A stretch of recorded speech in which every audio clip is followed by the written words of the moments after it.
Semasa hidupnya, Ratu Elizabeth II atau kedua ini menggunakan soft diplomatik dalam pendekatan kepada negara-negara di dunia. Lalu seberapa besar pengaruhnya bagi Britania Raya dan seberapa besar juga dampak meninggalnya Ratu kepada peta politik dunia serta negara persemakmuran dan juga tentunya Indonesia. Sudah bergabung bersama kami melalui sambungan Zoom pakar hubungan internasional Universitas Indonesia, Suzy Sudarman. Selamat sore Bu Suzy. Selamat sore Fani. Ibu, suatu deep condolences ya ketika sosok paling penting, sosok yang sudah bertahta begitu lama di negara yang hitungannya terbesar dan mempunyai pengaruh besar juga dalam skala peta perpolitikan dunia. Menurut Ibu Suzy sendiri seperti apa? Ibu cukup katakanlah sudah terpukul seperti apa Bu ketika mendengar kabar kepergian dari Ratu Elizabeth II ini? Saya tentunya sebagai orang Indonesia menyambungkan dengan kondisi bangsa saya. Oke, Ratu Elizabeth itu merangkum 3 macam identitas sebetulnya bagi bangsanya sendiri yang sebetulnya agak kurang kita rasakan sebagai bangsa Indonesia. Oh, I see.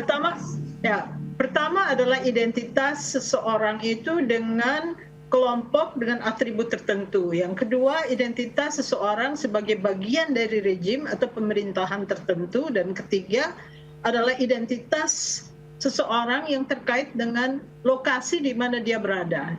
Jadi 3 masalah ini erat kaitannya dengan kaitan hubungan Ratu Inggris dengan rakyatnya. Kalau Ratu Inggris dengan rakyatnya memang tampaknya memang cukup dekat ya, melihat seperti apa duka dari warga di sana. Menjadi fokus untuk mereka tetap aman, tetap bersatu, tetap stabil, karena ada pengendali dari identitas kebangsaannya. As a monarch. Saya melihat itu. Sebagai monarki, sebagai pimpinan monarki tertua dan juga terlama seperti itu ya Bu. Tapi kalau secara individual sendiri, secara personal, pengaruh dari mendiang Ratu Elizabeth II bagi rakyatnya sendiri seperti apa kalau Ibu lihat? Dia seorang yang anggun ya, anggun dan mencerminkan peradaban dan kehalusan. Jadi sebetulnya intinya kalau sebagai seorang ahli ilmu politik, saya akan mengatakan penting sebuah bangsa mempunyai focal point, mempunyai fokus kepada seseorang yang bisa menyatukan keseluruhan bangsanya. Itu yang masih menjadi tes utama bagi negara dunia ketiga, karena biasanya agak unstable atau kadang-kadang kisruh, banyak pertentangan, dan kalau saya lihat masyarakat Inggris tetap dipandu agar berada dalam rel kebangsaannya yang dibutuhkan pada saat-saat krisis terjadi, apa itu pandemi, apa itu krisis keuangan, apa itu krisis energi dan peperangan. And did she succeed at it? Atau karena dia mempunyai pemerintahan yang solid? What she represent is a beauty that enhances unity. Jadi harus dengan keindahan, harus dengan kehalusan budi sebuah bangsa itu bisa disatukan. Oke, jadi kalau misalnya kita bisa mengambil analogi berarti Inggris cukup sukses ya, karena kebetulan pemimpin tertingginya, simbol tertingginya adalah perempuan yang kita tahu memang ya dekat dengan kehalusan, soft diplomatic approach gitu. Begitu Bu Suzy? Betul, kalau kita bandingkan dengan Amerika saja, itu jauh kurang halus ya kalau dibandingkan dalam transisi pemerintahannya, apalagi di dunia ketiga lebih menantang lagi, suasana yang hiruk pikuk senantiasa tanpa ada satu kehalusan yang mengikat keseluruhan bangsa ini untuk menuju kepada kesejahteraan. Itu fungsi dari ratu. Saya pikir itu sangat beruntung masyarakat Inggris memiliki ratu yang bisa mempersonifikasikan apa yang dibutuhkan oleh rakyatnya. Beda dengan Swedia misalnya, atau Denmark atau Spain ya kan, kelihatan Inggris ini mempertahankan tradisi dan keanggunan itu luar biasa. Tapi kemudian kita tahu bahwa yang akan memegang tampuk pimpinan selanjutnya, tahta selanjutnya adalah laki-laki Bu, Pangeran Charles III, atau kita sekarang sudah sebut Raja Charles III. Apakah akan ada perbedaan approach seperti itu? Charles agak kritikal, agak kadang-kadang opininya membuat kontroversi, tetapi kan Raja Inggris juga pernah ada, jadi sebetulnya tidak sesuatu yang terlalu mencengangkan bahwa akhirnya mereka mendapatkan seorang raja, bukan seorang ratu. Apa saja Bu yang poin-poin yang membedakan antara Charles dengan Ratu Elizabeth? Charles lebih dekat dengan isu climate change, dengan satwa, dengan isu-isu yang mutakhir gitu ya. Kalau Queen Elizabeth kan jarang menyuarakan hal-hal yang sangat up to date akhir-akhir ini. Hanya dia menghaluskan budi bangsanya melalui kehalusan budi dirinya ya. Jadi dia adalah sebuah gem yang betul-betul dipanuti oleh rakyatnya, karena kehormatannya itu justru menaungi rakyat Inggris yang kadang-kadang mengalami krisis-krisis yang harus diatasi. Walaupun kita tahu ada skandal ya urusan personal yang meliputi Raja Charles III ya Bu ya. Ini apakah tidak akan menjadi pengaruh tersendiri? Kita punya sejarah ya tentang Raja Inggris yang kawin lagi dan Henry VIII. Ya, jadi atau Raja Inggris yang abdicate lalu menikah dengan seorang janda Amerika. Jadi banyak ulah mereka memang karena mereka menjadi sorotan publik. Tentunya sebagai manusia ada kelemahan-kelemahan yang akhirnya terungkap ya. Itu biasa saya kira. Kalau misalnya mereka kedudukannya sangat tinggi, tentu perempuan-perempuan akan mengganggu juga. Jadi masalahnya bukan hanya laki-lakinya, tetapi mungkin perempuannya ingin menjadi bangsawan juga. Jadi itu yang menjadi problema utama ya. Tapi itu tidak terjadi ketika pemimpinnya perempuan ya Bu ya? The Queen gitu. Kayaknya kita jarang mendengar skandal seperti itu. Memang dia seorang yang kontrol, seorang yang penuh etiket, penuh kehalusan yang sebetulnya kita rasakan di seluruh dunia ya.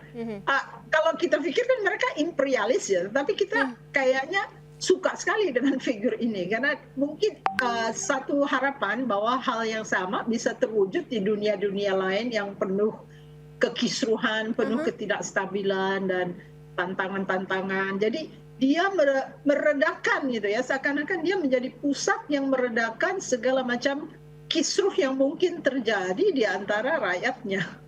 Nah, balik lagi kepada sosok Ratu Elizabeth II, Bu Suzy, sebelum nanti saya akan masuk kepada sosok penggantinya Charles III. Memerintah selama 70 tahun lamanya ketika katakanlah kondisi dunia dalam skala global kan berubah secara dinamis seperti itu ya Bu ya. Indonesia saja sudah bergonta-ganti presiden, tapi Ratu Inggris masih satu juga seperti itu. Apa yang membuat Inggris begitu solid? Katakanlah pemerintahan secara royal tersebut, pemerintahan monarki tersebut begitu solid dan masih sampai dengan saat ini menjadi salah satu kiblat politik dunia. Jadi masih ada juga krisis-krisis yang dialami oleh kerajaan, misalnya terbakarnya Windsor Palace ya, lalu orang bicara siapa yang mau bayar itu penggantian atau pembangunan kembali, lalu gaji-gaji mereka, siapa yang mau membayar, mereka seakan-akan tidak rela dengan keadaan tersebut. Tetapi Ratu Elizabeth berhasil meng-up-to-date-kan kerajaan sehingga tidak terlalu mencolok hal-hal yang begitu berbeda dengan rakyat biasa. Jadi dia berhasil dalam artian meng-up-to-date-kan sesuatu yang sebetulnya sudah sebagian dari sejarah ya, bukan lagi harusnya ada raja atau ratu. Tapi kenyataannya memang mungkin manusia itu membutuhkan orang-orang yang menjadi fokus, yang akhirnya meredakan rasa sedih atau rasa kurang puas atau rasa merasakan konflik itu terlalu menghujam. Jadinya dia memainkan fungsi dan rakyat akhirnya sadar bahwa tanpa ratu mungkin nggak ada yang mengajak bicara mereka. Kan ratu misalnya tentang pandemi dia bicara di TV, tentang Christmas, New Year dia juga bicara.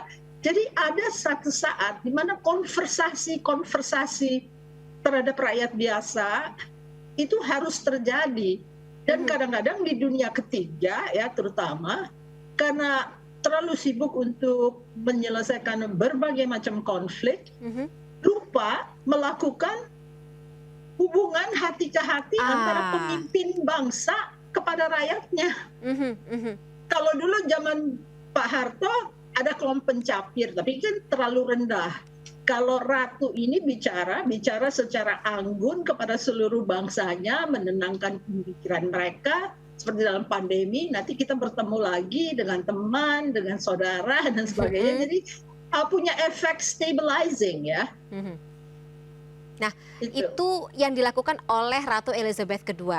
Tapi apakah ada imbasnya juga, Bu, atau dampak secara langsung kepada Indonesia?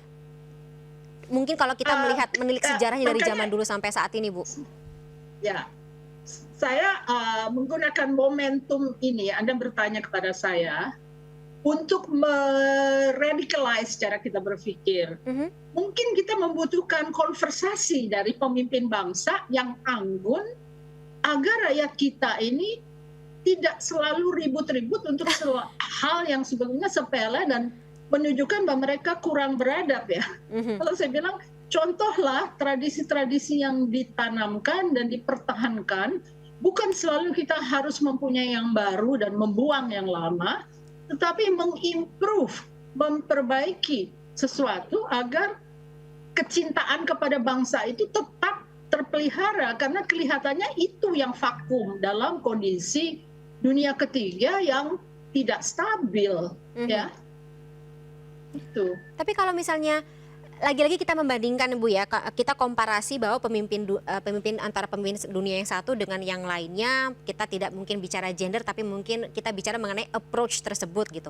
Kita melihat pemimpin dunia kan bukan yang perempuan, lebih tepatnya ya, bukan hanya Ratu Elizabeth II, atau sekarang Perdana Menterinya sendiri juga perempuan, tapi kan juga ada Kanselir Angela Merkel yang juga perempuan, kemudian kita juga pernah mempunyai Presiden Indonesia perempuan, Ibu Megawati Soekarno Putri. Mungkin kalau dari Ibu Suzy atau perspektif Ibu Suzy melihat bagaimana bentuk approach dari masing-masing pemimpin tersebut, saling berkelindahan satu sama lain, kemudian juga mungkin bisa menjadi salah satu inspirasi untuk kebijakan peta perpolitikan lagi secara skala global gitu, untuk sama-sama membangun hubungan yang lebih humanis seperti itu, Bu Suzy.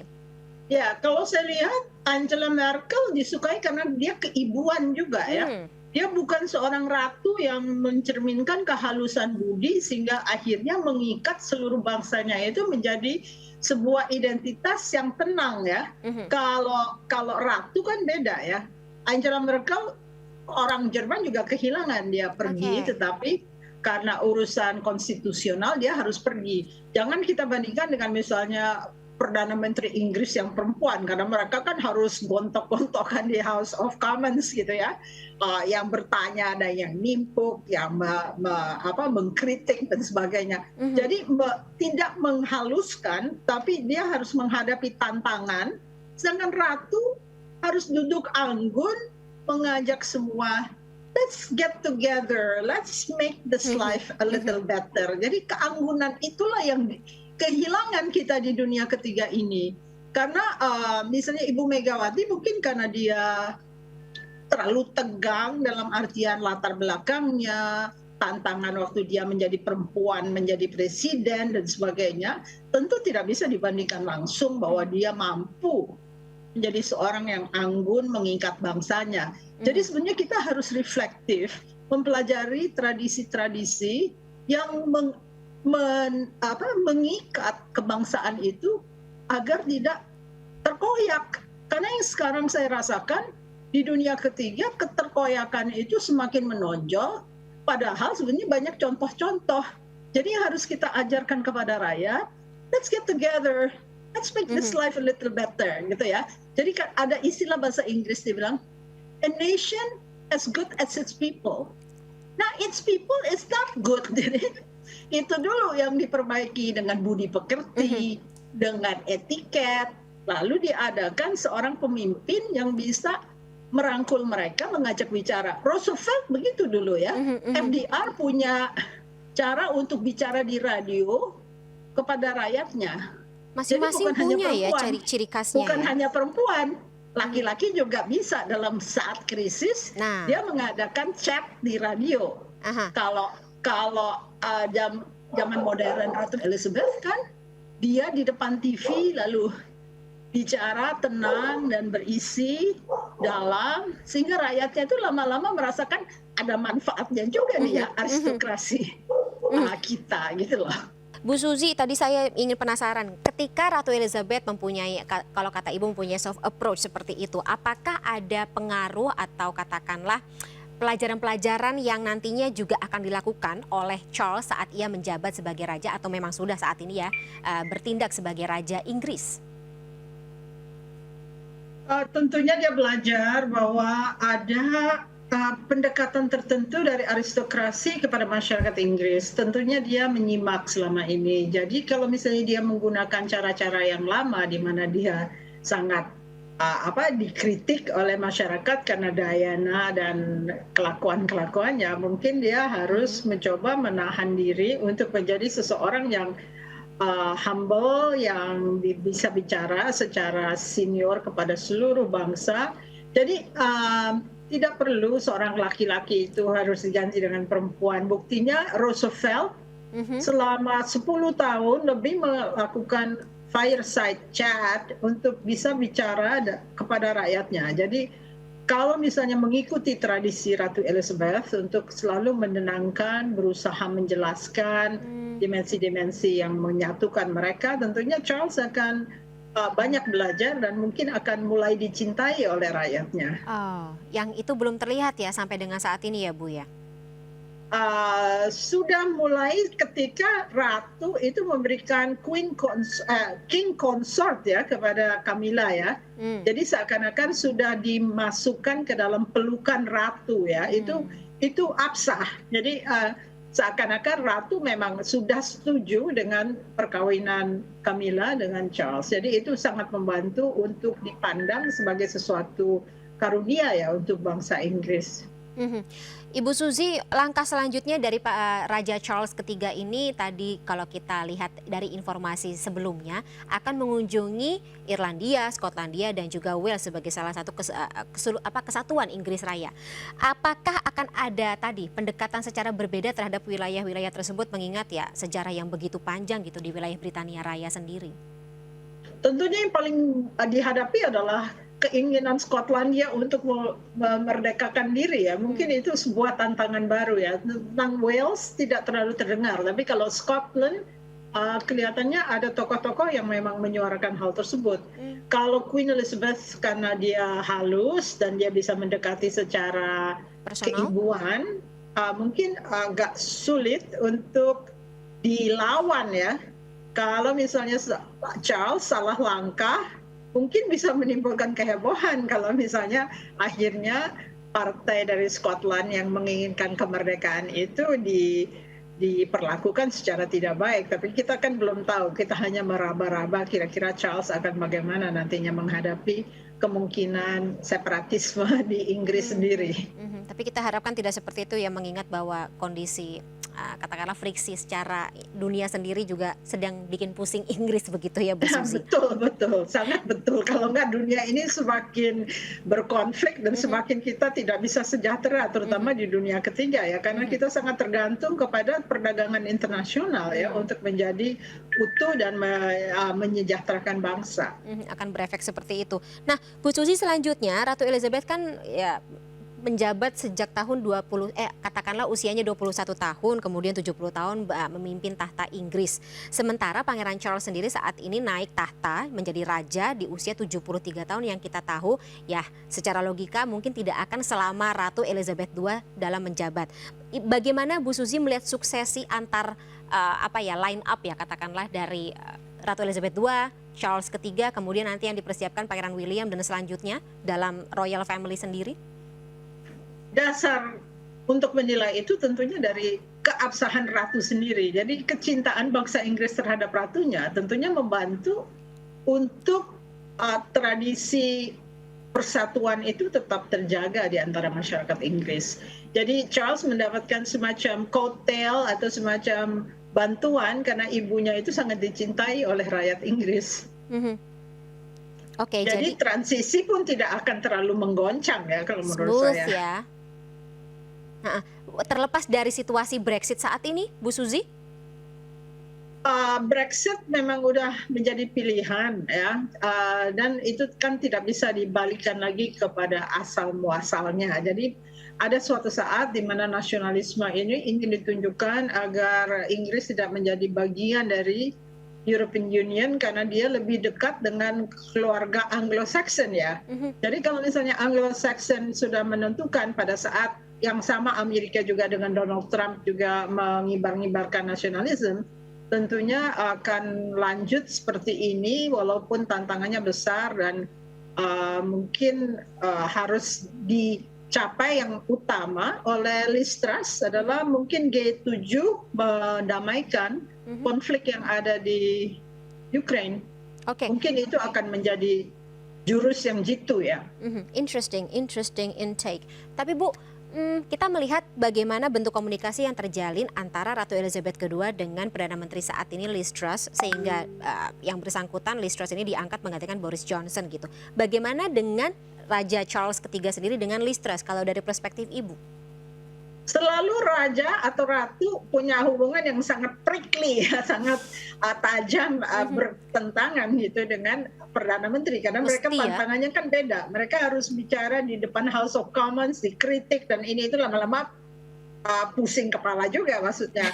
Seperti hubungan antara Thatcher dengan Ratu Elizabeth itu agak tegang karena Thatcher kan suka kasar gitu ya, maunya sendiri ya. Jadi misalnya Liz Truss lebih dikenal sebagai orang yang tidak terlalu meter. Pidatonya juga tidak signifikan gitu. Jadi kalau dilihat dari membaca karakternya, dia pelin-pelan dan dia berubah dari satu hal ke hal lain. Tentunya dia bukan seorang Thatcher. Jadi beda juga dengan Theresa May. Theresa May hampir mirip dengan Thatcher. Kalau saya lihat Liz Truss adalah go with the flow, ngerti nggak? Jadi dia orang yang moderate lah, tidak setajam Thatcher, dan yang kedua tajamnya itu Theresa May. Ya, kalau saya lihat ya. Nanti sosoknya ketutup nggak tuh Bu sama Raja Charles III ketika nanti beliau menjabat dan juga sudah menjalankan tugasnya? Mungkin karena yang perempuan satu ini adalah tokoh perempuan yang agak moderat, mungkin tidak terlalu konfliktual ya. Kalau Anda bayangkan seorang laki-laki menghadapi seorang Thatcher, lebih susah lagi. Dengan seorang perempuan saja sudah sulit gitu. Nggak usah cari masalah ya. Thatcher ya.